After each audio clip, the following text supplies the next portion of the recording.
Okay, so yesterday I said I was going to do a top 10, top 11 type what to have, and this isn't just for what's going on with COVID-19 and daily life, daily stuff that you should have and keep going. Okay, so number one, just remember two things.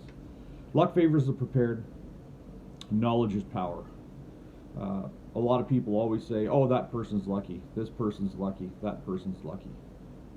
The only truly lucky people are people that once in their lifetime buy a lottery ticket and win. All those other lucky people, whether you know it or not, probably failed thousands if not millions of times to get lucky. Okay? Knowledge is power. You can have everything that you want, everything that you think you need, and if you don't know how to use it, it's nothing. It's nothing to you at all whatsoever. It's not going to do you any good. The next person that finds it, they might know how to use it. Case in point, first aid.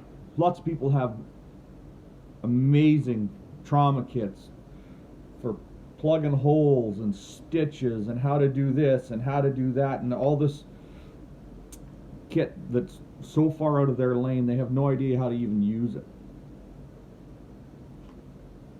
They're going to do more damage learning on the spot than actually knowing how to do it. So knowledge is power.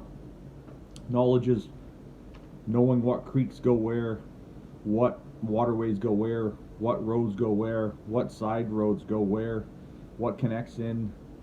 And this isn't a grid down, shit hits the fan type thing. This is like everyday outdoors in the bush, car crash on the highway that puts you out and around. Everybody relies on GPSs. Everybody relies on technology. Like right now, we're using this little video here. Read a book once in a while. But other than that, we'll get right straight to my top 10s. Okay, in no particular order. Okay, we'll start. Number 10, first aid kits and the knowledge to use it. Okay. Obvious minor bumps, scrapes, cuts, how to stay away from infections. That's the most common thing that will happen to you. Okay? Hygiene products. For some reason, ever since COVID-19 came out, people have started to pay attention to hygiene. That should scare you. Okay, gasoline and fuel. Okay, so gasoline and fuel. Is your car full? Do you keep it half full? Do you keep it half empty? Do you run on a quarter? Or do you just base it on prices? Okay, are your fuel cans full? Good question. If you have 20 empty fuel cans, maybe you should keep one full once in a while and rotate it into the system, just like a grocery store would with canned goods. Booze, number 7, booze. Why booze? I can't drink anymore. I'm a huge Scotch fan, but I can't drink anymore. If I do, it interacts with medications I am on.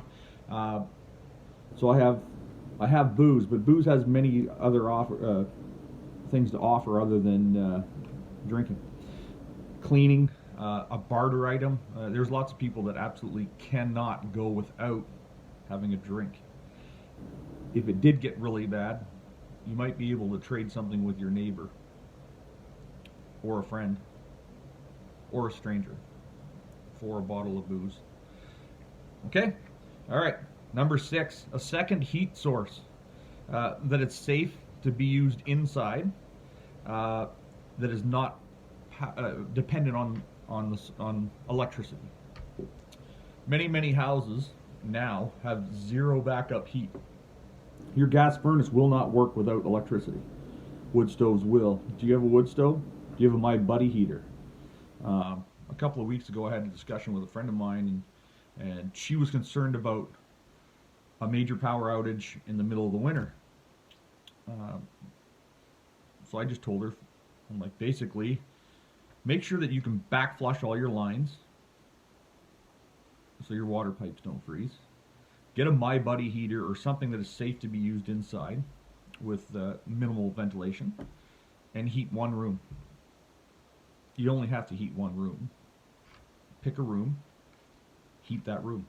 It doesn't take a lot of energy to heat one room. Just remember that. Now, I live in a zoo, so with my dogs and my cats and my wife, we've got a pretty warm room all the time, especially when you got 80 and 60-pound dogs and then cats that are morbidly obese. All right, number 5, vitamins. Your C's, your D's, your B's, I think are probably the most important. Maybe your irons. But those are all immune boosters. They're all things that most of us don't actually get enough of. And C's and D's, I believe that I don't think you can get enough of it. If you get too much, you're just going to flush it anyway. So get it. I have been told, from my history of being sick, was multivitamins aren't really a good idea because some of them counteract with other ones. So you should look into what vitamins should be used at what times and use them like that. All right, number 4. Remember, no particular order. I think all these are probably equal.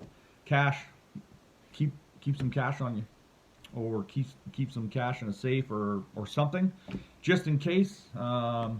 Something that you can maybe barter or trade off. Anything like that. Anything of value that somebody might like. Something that would be the equivalent to a fishing lure to a human. Something shiny and sparkly. All right, number 3, batteries. Everything we depend upon, well, almost, requires batteries. Your cell phone, so have backup solar, not solar, but backup chargers that you can pre-charge and all that stuff.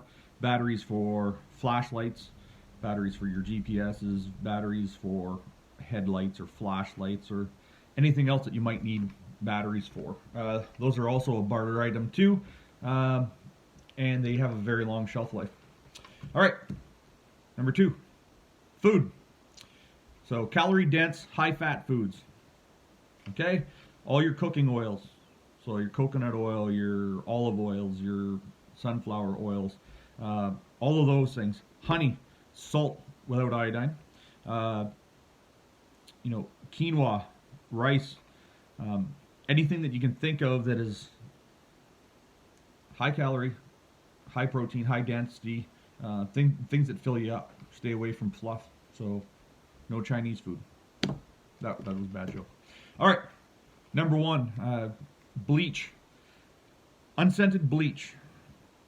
Bleach can be used for so many things: cleaning, sterilization, which is also cleaning, water purification. You name it. Bleach has multiple uses, as does baking soda as well. But that would fall in like your food and your baking supplies and everything. So with food, we'll go back to food for 1 second. Food is, treat your house like a grocery store. Buy foods that you like. Don't be the guy with the pea soup that bought it because it was on sale. Resupply yourself.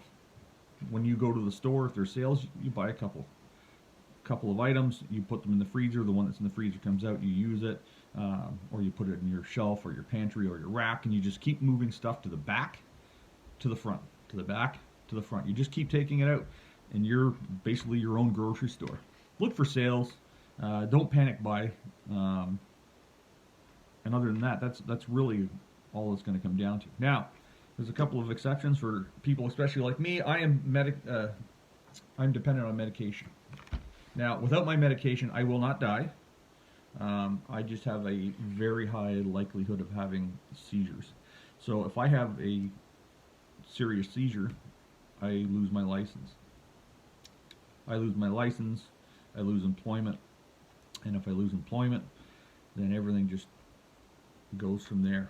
So just this last week, I actually called my pharmacist to refill prescriptions, and I asked if I could stock up on 3 times my normal amount. And the first thing she told me was no. And her reason is everybody else that requires the same medication I do requires the medication at the same time, so everybody's equal. She did not know about the cancer and that I had. She just thought I was epileptic, which I am not. So what she ended up doing was, when I told her that, I'm like, the only reason I'm asking is I have a lowered immune system because of chemotherapy. So I fit into that bill of I was okay. So I ended up getting three times my normal prescription filled. Now it also cost me 3 times as much, and it hurt a lot. But I do know that I have 3 times my normal dosage in the house right now, and I am good to go. So if I have to severely socially distance myself, I can do that and not worry about that. Remember, knowledge is power, and luck favors the prepared.